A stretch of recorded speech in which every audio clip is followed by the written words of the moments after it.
बचपन में एक कहानी सुनी थी।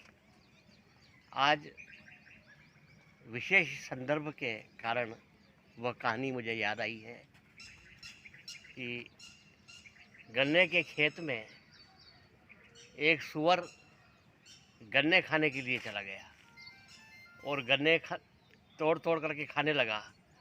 परंतु उस गन्ने के खेत में गन्ने के ऊपर एक मधुमक्खी का छत्ता लगा हुआ था। तो उसने सोचा कि ये मधुमक्खी का फल होना चाहिए, ये गन्ने का फल होना चाहिए, क्योंकि गन्ना जब इतना मीठा है तो उसका फल और कितना मीठा होगा। ये सोच करके उसने उस मधुमक्खी के छत्ते में मुंह मार दिया। तो मधुमक्खियाँ उसकी थूथन के ऊपर चिपक गई और डंक मारने लगी। उससे उसकी थूथन सूज गई और जलन होने लगी। तो उसने कहा कि इसको कैसे मिटाऊं। तो उसको ज़मीन पर उस थूथन को रगड़ने लगा। दुर्भाग्यवश उस ज़मीन पे जहाँ थूथन रगड़ रहा था वहाँ पे एक बिच्छू था। उस बिच्छू ने उसको डंक मार दिया तो और ज़्यादा जलन बढ़ी। करेला नीम पे चढ़ गया। पहले तो मधुमक्खियों का जलन और उसके ऊपर फिर बिच्छू का डंक। वो भगा और भगते भगते रास्ते में उसको एक हाथी नज़र आया। तो वो हाथी से पूछा, कहाँ जा रहे हो? तो कि मैं गन्ने के खेत में गन्ने खाने के लिए जा रहा हूँ। तो उसने उसको सीख दी कि चुषा चुषंतुम लटकन न खवंतुम, और लटकन खवंतुम तो रगड़न न करंतुम। अगर तुम गन्ना चूसने जा रहे हो तो चूसो, पर उसमें जो लटक रहा है फल उसे मत खाना। और अगर वो गलती से खा लिया तो फिर ज़मीन पे रगड़ना मत। तो ये कहानी मुझे इसलिए याद आई क्योंकि मधुमक्खी के छत्ते से हमें शहद प्राप्त होता है। शहद को अमृत माना गया है। हम पंचामृत बनाते हैं तो उसमें दूध, दही, घी, शक्कर और शहद, ये 5 चीज़ें मिलाते हैं, उससे वो पंचामृत बनता है और भगवान को उसका भोग लगाया जाता है और उसका प्रसाद वितरित किया जाता है। शहद और घी, शहद बहुत ही गुणकारी है और घी भी बहुत गुणकारी है, परंतु उनका हानिकारक मेल यदि ये है कि शहद और घी को बराबर मात्रा में यदि हम खा लें तो वह विषाक्त हो जाता है, जहर का काम करने लगता है। परंतु यदि उसमें दूध और दही और मिला दिया जाए तो वह अमृत हो जाता है, पंचामृत, इसलिए उसे कहा गया है।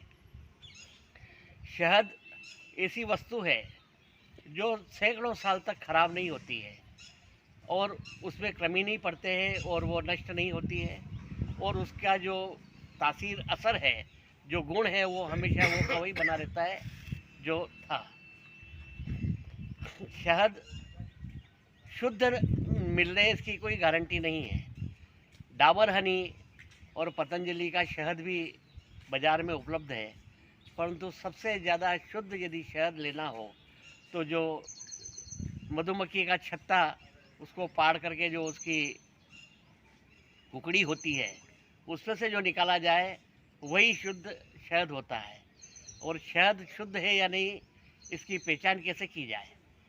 तो यदि अशुद्ध शहद होगा और उसको डालोगे तो कुत्ता चाट जाएगा, पर शुद्ध शहद को कभी भी कुत्ता नहीं चाटता है। शहद अमृत है और औषधीय रूप इसका बहुत औषधि में काम आता है। आयुर्वेद में तो शहद बहुत महत्व रखता है। यदि हम एक नींबू का रस और 1 चम्मच शहद 1 गिलास पानी में घोल करके रोज़ सुबह में खाली पेट पी लें और तेलिया तालाब पर घूमने आ जाएं तो 15 दिनों के अंदर आपके शरीर की सभी चर्बी साफ हो जाएगी और आप बिल्कुल स्लिम और फिट हो जाओगे। तो ये शहद के अंदर तासीर है। परंतु शहद अब बहुत कम मात्रा में शुद्ध मिलने लगा है क्योंकि पर्यावरण पर वृक्ष काटे जा रहे हैं और वृक्ष के ऊपर छत्ता शहद का मधुमक्खियाँ बनाती है। परंतु जागरूकता इसके प्रति बड़ी है और शहद की अब खेती होने लगी है और उसके जो छत्ते हैं वो प्लास्टिक के बनकर आने लगे हैं और उसकी खेती विधिवत की जा करके शहद का उत्पादन किया जाता है। उसे सेरीकल्चर कहा जाता है। तो मधुमक्खी एक ऐसा जीव है जो परिश्रमी है, 24 ही घंटे दिन रात परिश्रम करता है। और दूसरा गुण उसका है कि वो परोपकारी है वो जो हर फूलों से शहद इकट्ठा करता है उसका स्वयं के लिए कोई उपयोग नहीं है। वो जन कल्याण के लिए, लोक कल्याण के लिए शहद छत्ते में इकट्ठा करती है। तो हमें मधुमक्खी से दो सीख लेना चाहिए। एक तो दिन रात परिश्रम करें और निस्वार्थ भाव से कार्य करें। आज विश्व मधुमक्खी दिवस है, इसकी आप सभी को बधाई।